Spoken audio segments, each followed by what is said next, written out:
काय म्हणत होतीस? शेवटच्या श्वासापर्यंत काय? काय नाही अनुष्का मॅडम.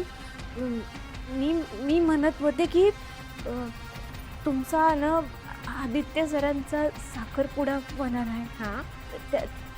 मला आनंद होतोय त्याचा. तुमचं आदित्य सरांचं नातं शेवटच्या श्वासापर्यंत असंच राहू दे असं मी म्हणत. आनंद होता की वाईट वाटतंय? या मंगळसूत्राची खरी हकदार तू नसणार आहेस म्हणून. अनुष्का मॅडम हे बघा, मंगळसूत्र सोडा. तुम्ही समजताय ना, तसं काय बी नाही. मला शिकवू नकोस पारू. मला सगळं कळतंय आणि दिसतंय सुद्धा. सगळ्यांना वाटतं तू अविवाहित आहेस. अहिल्या मॅम तर तुझ्यासाठी मुलगा शोधतायत आणि तू इथे गळ्यामध्ये मंगळसूत्र घालून फिरतीयस, तेही आदित्यच्या नावाचं. हा, माझी सवत व्हायचंय का तुला? बोल. एक मिनिट. हे ते ऍड शूट मधलं मंगळसूत्र आहे ना?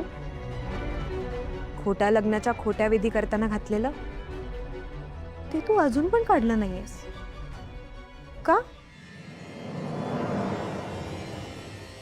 ओ, नाव आय सी.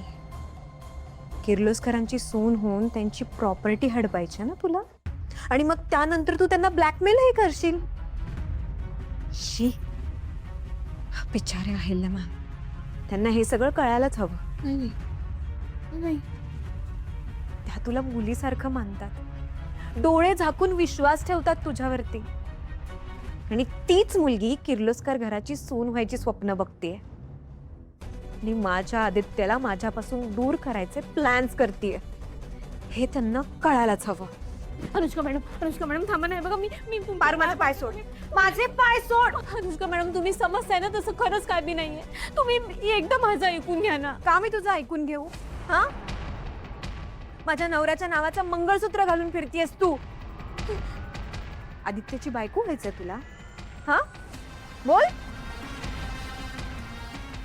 नाही अनुष्का मॅडम, आदित्य सरांची बायको व्हायचा विचार मी स्वप्नात सुद्धा केला नव्हता, आणि मला त्यांची बायको व्हायचं बी नाही. तो मान फक्त तुमचाच आहे अनुष्का मॅडम.